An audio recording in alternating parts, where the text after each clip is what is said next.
নমস্কার, আপনারা দেখছেন জেলার ১ নম্বর online TV channel Birbhum RC TV. শুরু করছি আজকের সংবাদ। বিস্তারিত সংবাদে যাবার আগে দেখে নেব সংবাদ শিরোনাম।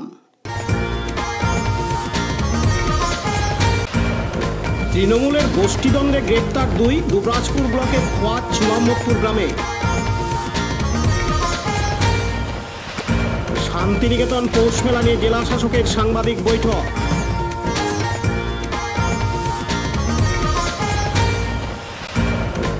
বিনোদন প্রেক্ষাগৃহ গীতাঞ্জলির নতুন আঙ্গিকের শুভ উদ্বোধন বোলপুরে। তৃণমূল সংখ্যালঘু সেলের সভা অনুষ্ঠিত হল রাজনগরে। বীরভূমের কঙ্কালীতলায় শুরু হলো মঙ্গল আরতি।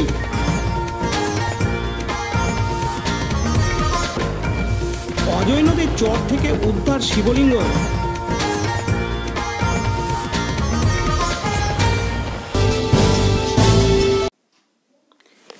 বীরভূমের দুবরাজপুরের যশপুর গ্রাম পঞ্চায়েতের খোয়াজ মোহাম্মদপুর গ্রামে তৃণমূলের দুই গোষ্ঠীর সংঘর্ষের ঘটনায় গ্রেপ্তার দুজন। তাদের আজ শনিবার 23শে ডিসেম্বর দুবরাজপুর আদালতে তোলা হলে বিচারক 7 দিনের পুলিশি হেফাজতের নির্দেশ দেন। গতকাল শুক্রবার 22শে ডিসেম্বর রাতে ওই গ্রামের তৃণমূলের আজম গোষ্ঠী ও সেলিম গোষ্ঠীর লড়াইয়ে উত্তপ্ত হয় এলাকায় ব্যাপক বোমাবাজির পাশাপাশি বেশ কয়েকটি বাড়ি ভাঙচুর হয়। আহত হয়েছেন বেশ কয়েকজন। গুলিও চলে বলে অভিযোগ গ্রামবাসীদের। রাত থেকে গ্রামে বিশাল পুলিশ বাহিনী মোতায়েন রয়েছে। অভিযুক্তদের খোঁজে তল্লাশি চালাচ্ছে পুলিশ উদ্ধার করেছে 10টি তাজা বোমা। গ্রামের এক সিভিক ভলেন্টিয়ারের বাড়িও ভাঙচুর হয়েছে। তৃণমূল কংগ্রেস জানিয়েছেন গ্রামে প্রশাসন আছে, তারা সমস্ত ব্যাপারটি দেখে নিচ্ছে। ঘটনার নিন্দা করেছে বিজেপি। অন্যদিকে সকাল থেকে দেখা যাচ্ছে গ্রামে প্রচুর পুলিশ রয়েছে, যাতে ওই গ্রামে আর নতুন করে অশান্তি ছড়িয়ে না পড়ে এবং সাধারণ মানুষ আতঙ্কিত হয়ে না পড়েন। রাস্তায় পড়ে রয়েছে বোমার সুদলীয় মশলা, বাড়ির দেয়ালগুলিতে রয়েছে বোমার দাগ।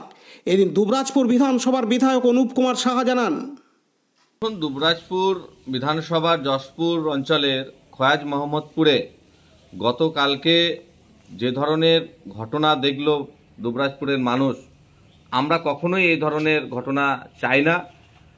তৃণমূল কংগ্রেসের দুটো গোষ্ঠীর মধ্যে যে লড়াই, এলাকা দখল, অবৈধ কারবারি কার দখলে থাকবে, এলাকাকে অশান্ত করে রাখা, মানুষকে ভয়ভীতির মধ্যে রাখা, এটা তৃণমূলের কাজ। আমরা চাইব প্রশাসন এটা নিয়ে তদন্ত করুক, যারা দোষী আছে তাদের কঠোর শাস্তি দেখ, এলাকায় শান্তি ফিরে আসুক। সাধারণ মানুষকে ভয়ভীতির মধ্যে রেখে যারা তৃণমূলের ছত্রছায়ায় অবৈধ কারবারি করছে, তৃণমূলকে সিদ্ধান্ত নিতে হবে যে সাধারণ মানুষের স্বার্থে তারা কি কাজ করছে।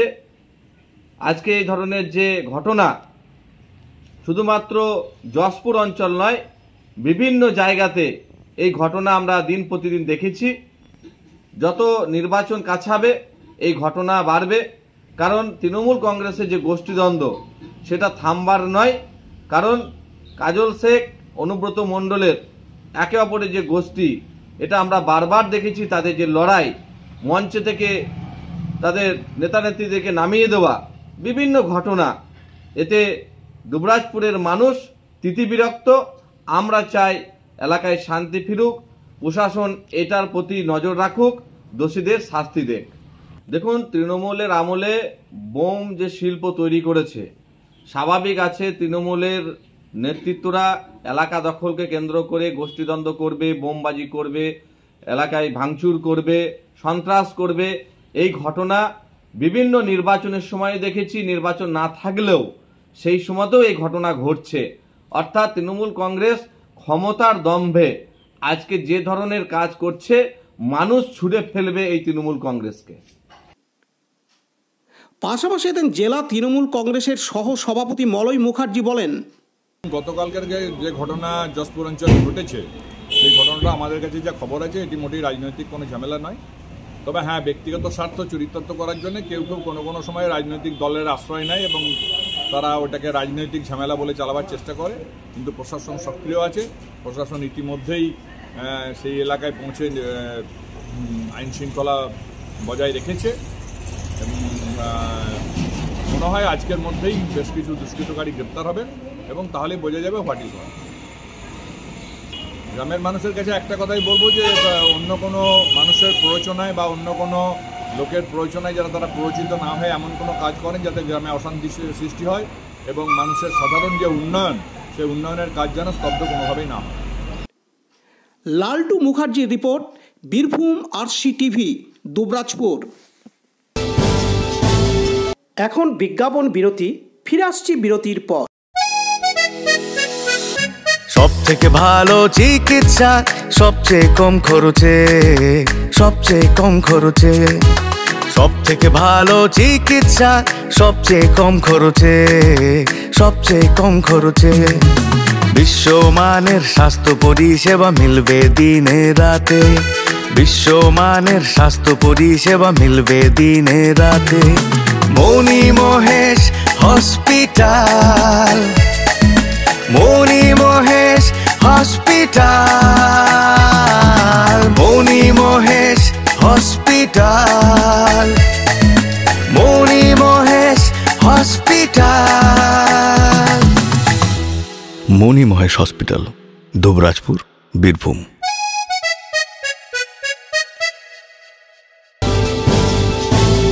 ফিরে এলাম বিরতির পর। ঐতিহ্যমণ্ডিত শান্তিনিকেতন পৌষ মেলা অনুষ্ঠিত হতে চলেছে। এই পৌষ মেলা শান্তিনিকেতনের পূর্বপল্লী মাঠে হচ্ছে। গত 3 বছর এই মেলা পূর্বপল্লীর মাঠে হয়নি বিভিন্ন কারণে, কিন্তু এবার রাজ্য সরকার ও জেলা প্রশাসন, বিশ্বভারতী কর্তৃপক্ষ, বোলপুর ব্যবসায়ী সমিতি, বাংলা সংস্কৃত মঞ্চ সকলের যৌথ প্রচেষ্টায় এই ঐতিহ্যমণ্ডিত শান্তিনিকেতন পৌষ মেলা অনুষ্ঠিত হতে চলেছে আগামীকাল 24শে ডিসেম্বর থেকে 28শে ডিসেম্বর পর্যন্ত। তাই এই মেলার শেষ পর্বে বীরভূম জেলা শাসক আজ শনিবার 23শে ডিসেম্বর জানান, মাননীয় মুখ্যমন্ত্রী মমতা বন্দ্যোপাধ্যায় ফোন কলের মাধ্যমে ঐতিহ্যমণ্ডিত শান্তিনিকেতন পৌষ মেলার শুভ সূচনা করবেন। তিনি আরও জানান, প্রশাসনের সমস্ত সহযোগিতা থাকবে। উদ্বোধনী অনুষ্ঠানে উপস্থিত থাকবেন বীরভূম জেলা শাসক বিধান রায়, মন্ত্রী চন্দ্রনাথ সিনহা, জেলা পরিষদের সভাধিপতি ফাইজুল হক ওরফে কাজল শেখ, বিশ্বভারতীর আশ্রমিক ও প্রাক্তনী, বিশ্বভারতীর আধিকারিকগণ, অন্যান্য বিশিষ্ট ব্যক্তিবর্গ। বিশ্বভারতীর নিয়ম নীতি মেনে এই মেলার শুভ উদ্বোধন করা হবে। এদিন জেলা শাসক বিধান রায় জানান, আমাদের এই পৌষ মেলা 2023 যেটা আমাদের বিশ্বভারতীতে 3 বছর পর আবার পূর্বপল্লী চিরাচরিত যে মাঠ যেখানে হতো সেখানেই হচ্ছে এবং সেই 24শে ডিসেম্বর সকাল 11টার সময়, এই সকাল 11টাতেই আমাদের রাজ্যের মাননীয় মুখ্যমন্ত্রী তিনি আনুষ্ঠানিক উদ্বোধন করবেন।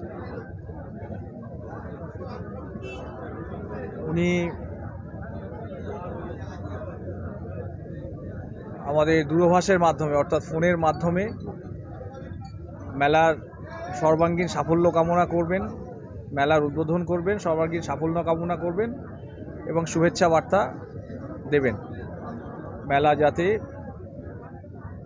সবার সহযোগিতায় সর্বাঙ্গীনভাবে আমরা মেলা যাতে সফল করতে পারি সেই শুভেচ্ছা উনি জানাবেন এবং মেলা উপলক্ষে তার বক্তব্য তিনি পেশ করবেন। স্যার, মুখ্যমন্ত্রী কিভাবে উদ্বোধনী করবেন বা আপনারা মেলার মধ্যে কি প্রেজেন্টেশন রাখবেন? মানে পশু উৎসব তো সচরাচর শতাব্দী প্রাচীন পশু উৎসব, যেটি স্বাধীনতলায় বিশেষ ব্রহ্ম উপাসনার মধ্য দিয়ে, মন্ত্রপাঠের মধ্য দিয়ে, রবীন্দ্রসঙ্গীতের মধ্য দিয়ে পৌষ উৎসবের সূচনা হয়। এবছর প্রথম অবশ্যই বিশ্বভারতীর ইতিহাসে রাজ্য সরকার জেলা প্রশাসন পরিচালনা করছে, কিন্তু মুখ্যমন্ত্রী যে উদ্বোধনের কথা আপনি বলছেন কীভাবে করবেন সেটা যদি আপনারা বলেন। দেখুন, আপনি যেটা বললেন এটা ঠিকই যে আমাদের পৌষ মেলা এবং পৌষ উৎসব দুটো অঙ্গাঙ্গিভাবে জড়িত। পৌষ উৎসব অর্থাৎ ছাতিমতলায় যে অনুষ্ঠানটি হয় তার মাধ্যমে মেলার সূচনা হয় এবং এখানে আমাদের পৌষ মেলা যেখানে বাউল ফকিররা তারা মঞ্চে সম্মিলিতভাবে তারা যে করেন অনুষ্ঠান করেন, সেই যুক্তানুষ্ঠান যেটাকে আমরা বলি সেটা তো থাকবেই। তার আগে আমাদের রাজ্য প্রশাসন বরাবরই চেয়েছেন যে মেলাটা বিশ্বভারতীতে হোক। রাজ্য প্রশাসনের নির্দেশে ভাবনায় জেলা প্রশাসন সেই মতোই বিশ্বভারতীর সাথে যোগাযোগ রেখে বিশ্বভারতীর এই মাঠে মেলা করার জন্যে যে প্রয়োজনীয় যে সম্মতি, সেই সম্মতি পাওয়ার পরই মেলা এখানে হচ্ছে। কাজী আমিরুল ইসলামের রিপোর্ট, বীরভূম RCTV, শান্তিনিকেতন। এখন বিজ্ঞাপন বিরতি, ফিরে আসছি বিরতির পর। RCS Network, high speed internet, broadband, cable TV and landline service provider, Dubrajpur, Birbhum.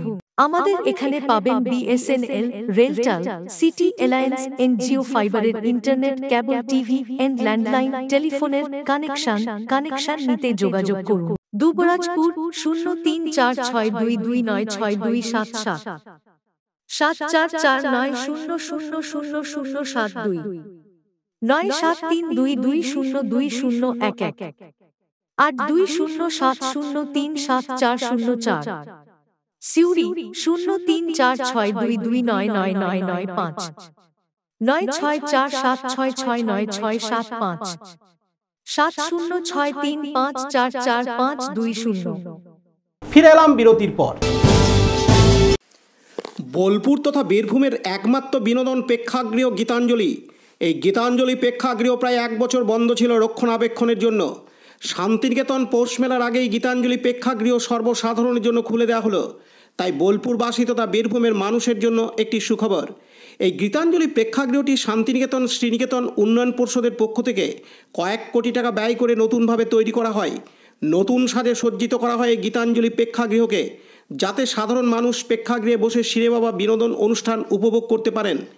Gitanjali প্রেক্ষাগৃহ আজ শনিবার 23শে ডিসেম্বর ফিতে কেটে প্রদীপ প্রজ্বলনের মাধ্যমে শুভ উদ্বোধন করেন পশ্চিমবঙ্গ ক্ষুদ্র কুটির শিল্পমন্ত্রী চন্দ্রনাথ সিনহা ও বোলপুর পৌরসভার ভাইস চেয়ারম্যান ওমর শেখ ও অন্যান্য বিশিষ্ট ব্যক্তিবর্গ। এদিন মন্ত্রী চন্দ্রনাথ সিনহা জানান, দেখুন, দীর্ঘদিন হলটা তৈরি হওয়ার পর থেকে রিনোভেশন না হওয়ার ফলে নানা অসুবিধা দেখা দিচ্ছে। তাই আমরা মনে করে এটাকে রিনোভেশন করেছি। মে মাসের 2য় সপ্তাহ থেকে হলটা বন্ধ ছিল। আজকে আমরা কাজ প্রায় সবটা এখনো শেষ হয়নি, সেগুলো তো হল চলতে চলতে সেই কাজগুলো করা যায় বলে আজকে আমরা এটাকে মানুষের জন্য খুলে দিলাম। এবং প্রায় 4,27 লক্ষ টাকার মতন খরচ হয়েছে। আরও 90 লাখ টাকার মতন আমরা এস্টিমেট পাঠিয়েছি।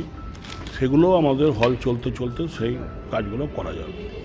তাই আশা রাখি যে আগের যে হল অবস্থা ছিল, মানুষের যেভাবে বসার অসুবিধা হতো বা নানা কিছু অসুবিধা হতো, সেইগুলোকে আমাদের চেঞ্জ করে যাতে দর্শক আরাম করে বসে হলে সিনেমা দেখতে পারে বা নানা অনুষ্ঠান দেখতে পারে, তার ব্যবস্থা করা। পাশাপাশি এদিন শান্তিনিকেতন শ্রীনিকেতন উন্নয়ন পর্ষদের এক্সিকিউটিভ ম্যানেজার তন্ময় ব্যানার্জি বলেন, আমাদের যে প্রজেক্ট কস্ট ছিল 4,29 লক্ষ টাকা। এবার 4,29 লক্ষ টাকার মধ্যে একটা হলকে খুলছে নালচে বদলে, এবং আজকে হচ্ছে 2023-এর শেষের দিক, এই হলটা যাতে 2040-এও একটা কম্পিটিটিভ এজ বজায় রাখতে পারে, সেই ব্যাপারটা এখানে করা হয়েছে। আপনি সিটিং যেটা আমাদের প্রায় 750-র কাছাকাছি ছিল, সেটা 100-র ওপর কমিয়ে দেওয়া হয়েছে, যাতে বিলাসবহুলভাবে এই হলটা তখন 2000 সালে তৈরি হয়েছিল, তার মানুষের যে চাহিদা ছিল, এটা কিন্তু এখন 2030 বা 32-এ মানুষের চাহিদা বাড়বে। তো সেই হিসেবে যথেষ্ট লেগ স্পেস রেখে একদম রিক্লাইনিং সিট দিয়ে total acoustics, air conditioning system, roof treatment, মাঝে তো এমন হয়েছিল দীর্ঘদিন ধরে না মেনটেন্যান্সের অভাবে একটুখানি জল টলে একটু লিকেজ টিকেজ ছিল। সব কিছু যেটাকে বলে একটা হলকে খুলছে নালচে বদলাতে যা লাগে সব করা হয়েছে। পরিশেষে আরেকটু বলে রাখি অ্যাড করার জন্য, সেটা হচ্ছে এই কাজটা করতে গিয়ে, এটা তো দেখো নতুন কাজ করা একরকম, একটা কাজ রিনোভেট করা এক রকম। কাজ করতে করতে আমরা নানা রকমের, বিশেষ করে ইলেকট্রিক্যাল ব্যাপারগুলোতে, সাবস্টেশন, সার্কিট, এগুলোতে আমরা বেশ কিছু খুঁজে পাই, যেগুলো আমাদের অরিজিনাল প্ল্যান ডিজাইন, অরিজিনাল এস্টিমেটে ধরা ছিল না। তো সেইগুলো আমরা আবার এস্টিমেট করে, ডিজাইন করে আমরা আবার ডিপার্টমেন্টের কাছে টাকা চেয়েছি, সেটাও কম নয়, প্রায় নিয়ার অ্যাবাউট 90 লাখ টাকা। তাতে কিন্তু এই যে সুরক্ষার যে ব্যাপারটা, মানে আগুন লেগে যাওয়া বা যে লোড ক্যাপাসিটি, ধরুন আমি 2023-এ বসে আমি 2040-এর কথা বলছি, তখন মানুষের যে পরিমাণে কারেন্ট ইলেকট্রিসিটি কনজামশন হবে সব কিছু বিচার করে একটা টাকা আমরা চেয়েছি, সেই কাজটাও হয়তো 2-3 মাসের মধ্যেই শুরু হবে। বর্তমানে আমাদের 95% কাজ কমপ্লিট, মাইনর কাজ হল চলতে চলতেও করা যাবে, সেই কাজটা এখন চলছে। কাজী আমিরুল ইসলামের report, Birbhum RC TV, Bolpur. এখন বিজ্ঞাপন বিরতি, ফিরে আসছি বিরতির পর। কর্মখালী বীরভূম জেলার প্রতিটি ব্লকের সরকারি স্কুল, মাধ্যমিক, উচ্চ মাধ্যমিক ও হাই মাদ্রাসা কোম্পানি পেরোল এ কম্পিউটার শিক্ষক নিয়োগ চলছে। যোগ্যতা যেকোনো শাখার স্নাতক, computer diploma, BCA, MCA, BTech, MTech. বয়স 18 থেকে 35 বছর। এই সুযোগ নিতে সরাসরি অ্যাপ্লাই করুন। dlcrecruitment.org, helpline 9643015065। ফিরে এলাম বিরতির পর। রাজনগরের ডাকবাংলোয় নজরুল ভবনে তৃণমূল সংখ্যালঘু সেলের সভা আয়োজিত হয় গতকাল শুক্রবার 22শে ডিসেম্বর। এদিন উপস্থিত ছিলেন বীরভূম জেলা তৃণমূল কংগ্রেসের সংখ্যালঘু সেলের জেলা সভাপতি কাজী ফাইজউদ্দিন, রাজনগর ব্লক সভাপতি সুকুমার সাধু, সহ সভাপতি রানা প্রতাপ রায়, ব্লক সাধারণ সম্পাদক মোহাম্মদ শরীফ, সংখ্যালঘু সেলের ব্লক সভাপতি শেখ নাজু, কার্যকারী সভাপতি শেখ কাবুল সহ অন্যান্যরা। আগামী লোকসভা নির্বাচনকে সামনে রেখে রাজনগর ব্লকের প্রতিটি অঞ্চলে সংখ্যালঘু ভোট ব্যাংককে আরও মজবুত করার লক্ষ্যে সভা আয়োজিত হয়। দলীয় সংগঠনকে মজবুত করার বিভিন্ন কর্মসূচি হাতে নেওয়ার পাশাপাশি সরকারের বিভিন্ন জনমুখী প্রকল্পের সুবিধার কথা সাধারণ মানুষের কাছে গিয়ে তুলে ধরার পরামর্শ দেওয়া হয় এই সভায়। এদিন বীরভূম জেলা তৃণমূল কংগ্রেসের সংখ্যালঘু সেলের জেলা সভাপতি কাজী ফাইজউদ্দিন জানান,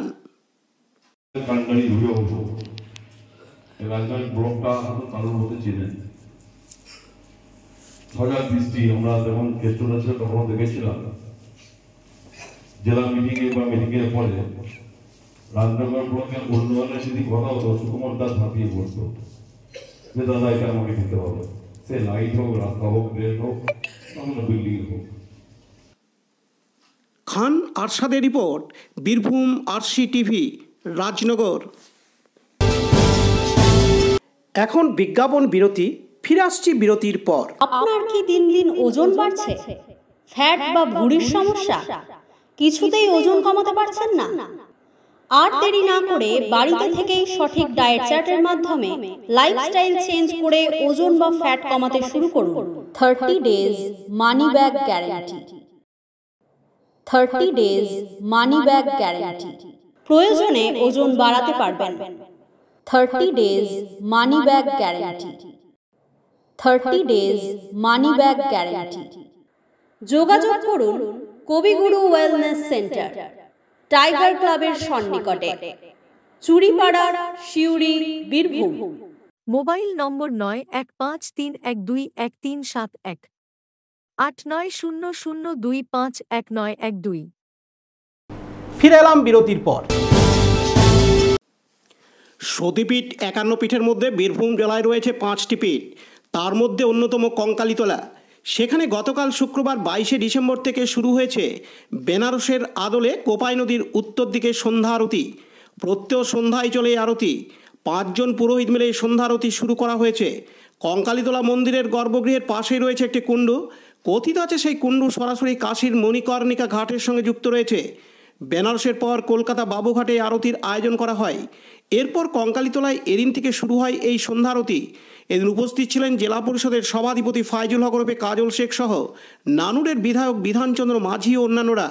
এদিন জেলা পরিষদের সভাধিপতি ফাইজুল হক ওরফে কাজল শেখ জানান, গঙ্গা আরতি এটা যদিও বিগত দিনে আমাদের বাংলার বুকে চালু ছিল না, এটা উত্তরাখণ্ডে এবং ইউপির বেনারসে এই প্রথা চালু ছিল।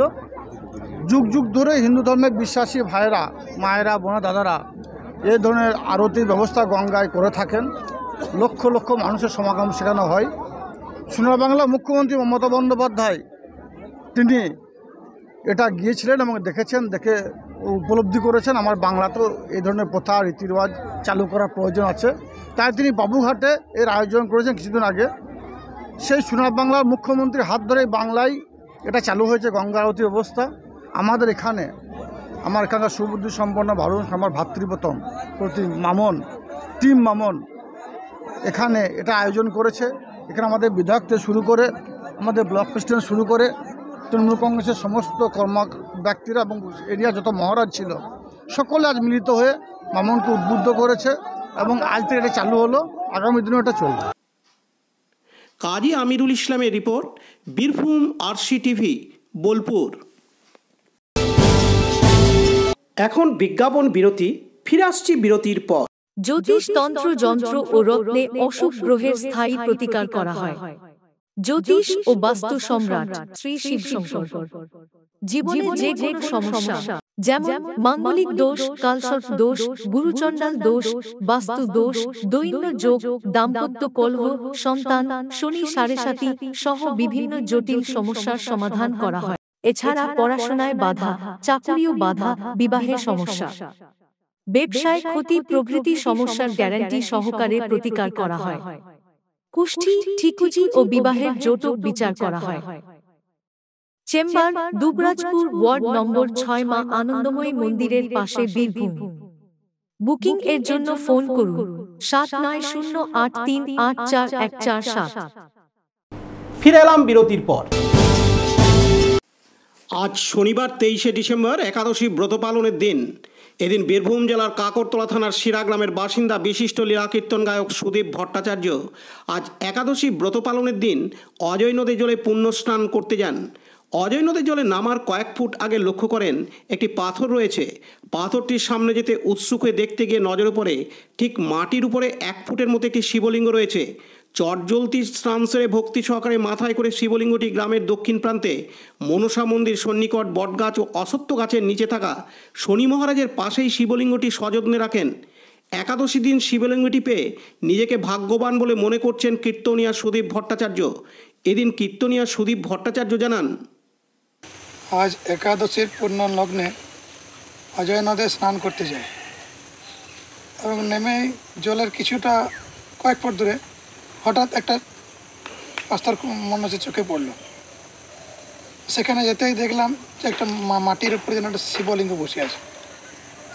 তাড়াতাড়ি স্নান সেরে ভক্তি সহকারে শিবলিঙ্গটাকে মাথায় নিয়ে গ্রামে নিয়ে এলাম। এই শিবলিঙ্গটি পেয়ে আপনার কেমন লাগছে? মনে খুব আনন্দ। শিব পূজা করতে মানে ইচ্ছা হয় কিন্তু পাই না তো। তারপর আজকের দিনে আজকে পূর্ণলগ্নে একাদশীর তিথি, নিজেকে ভালো লাগছে, খুব ভালো লাগছে। এখন এটা কি নিত্য সেবা করবেন আপনি? নিত্য পূজা করবেন? বাবার ইচ্ছাই। বিপিন পালের রিপোর্ট, বীরভূম RCTV, খয়রাসোল। আজকের সংবাদ এই পর্যন্ত। পরবর্তী সংবাদের জন্য চোখ রাখুন বীরভূম RCTVর পর্দায়। নমস্কার।